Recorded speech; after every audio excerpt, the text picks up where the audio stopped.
the theme of this video is God will have you rejected before he has you do something that will hinder your future or your plan for his life. So chapter 29, David is still with the Philistines, and he's, I don't know like what the time frame of at this point, but he's obviously been there for a while. And you know, David's a soldier, so the Philistines are getting ready to fight against Israel, and now he wants to be a part of the army to fight against Israel. I mean, he wants to go home and be with the Israelites, but they done kicked him out, and he's been with the Philistines for so long, so he's like, well, bet I'll just link up with y'all and fight. And like the main dude he was dealing with who let him stay there in the first place, Achish, I forget if he's like the leader or whatever of that army, is like, yeah, David, you know, yeah, you can fight with us, you can fight against the Israelites, blah blah blah, because you've been here for this long, you've been by my side, blah blah. So Achish thinks like, David is with us now, we don't gotta worry about him no more, he's a part of our team, so let's go to war and fight against the Israelites.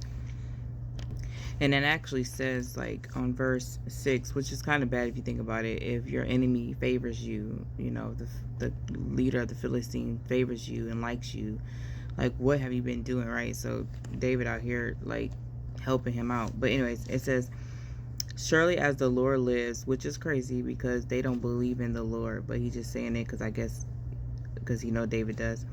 Surely as the Lord lives, you have been upright, and your going out and your coming in with me in the army is good in my sight. For to this day I have not found evil in you since the day of your coming to me. So Achish, like, you know, you ain't been nothing but good to me. You looked out for me, probably fought some battles for me, or whatever.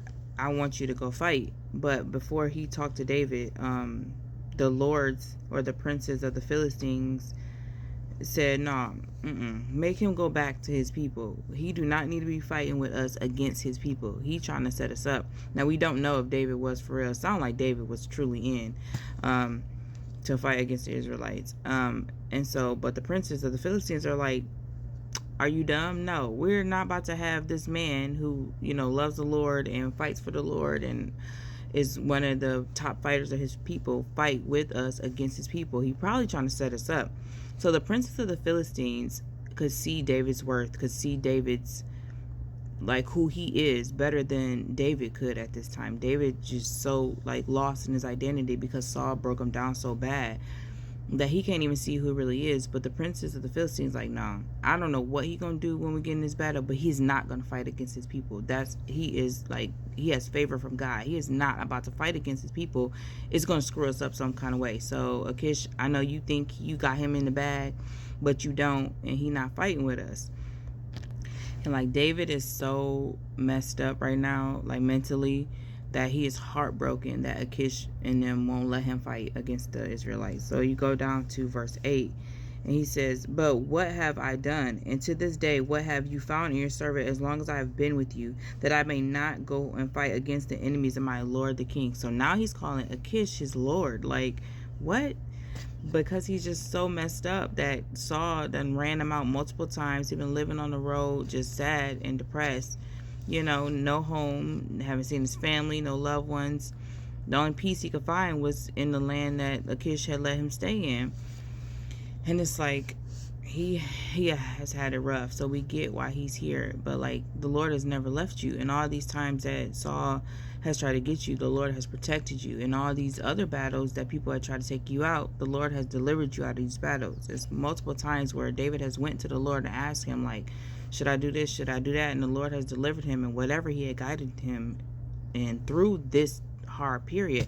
But it's still wearing down on David. He's just a human, you know. But instead of really turning to the Lord in this instance, he turned to the Philistines. And instead of finding peace in his uncomfortability, he found comfort in the enemy's land and forgot who he was because he found comfort there. So David feels terrible that he's rejected, right? He he's like I can't find nobody anywhere who would just let me be who I am. And he's probably feels terrible that he's rejected by Saul, he's rejected by the Philistines. But he got to remember, he's never rejected by God. God has never rejected him. But God knew that he was about to do something stupid. If he was to fight against the Philistines and actually fight against the Israelites and actually kill them, or even kill Saul or anybody on the any leaders in the Israelites army, they would never want him to be king. Like, are you serious? Or if he was king, they would try to take him out in a heartbeat, because you fought against us. There's no way you can be king over us now. And so even though he's messed up and he's just lost and heartbroken, and even though he's turned his back on God, essentially, because you're not even coming to me in this time of despair, you're trying to make your own way. But yeah, and still God still protects him. This rejection is still protection, because God will not let him mess up his will, God's will for David's life. He's like, I've already called you to be king. You have so much ahead of you. You have listened to me in certain areas, but in this area, for some reason, you have not listened to me. You have disobeyed me. You have sinned and went to the enemy and have lived under these other gods and this king and all this stuff. You've done all these wrong things that will leave a stain on your life later on.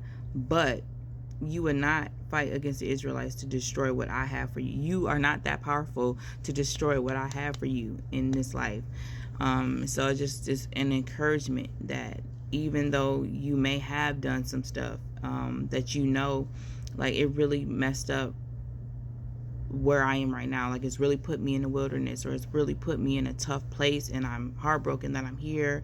I don't know how to get out of it and all these things. And I just want to remind you, just turn to the Lord, because you haven't messed up what he has for your life. You can't mess it up. And so so just be encouraged and just turn to the Lord. Remember what he has done. Remember how he has been there for you. Remember what he has brought you through, and know that I have plans for you that will grow you and prosper you. These plans I have for you before you even thought of. He doesn't say these things as a joke or as it is for some people. It's for all of us, and we just need to remember that and get in line with his word and just follow through with this season until we get to the next one.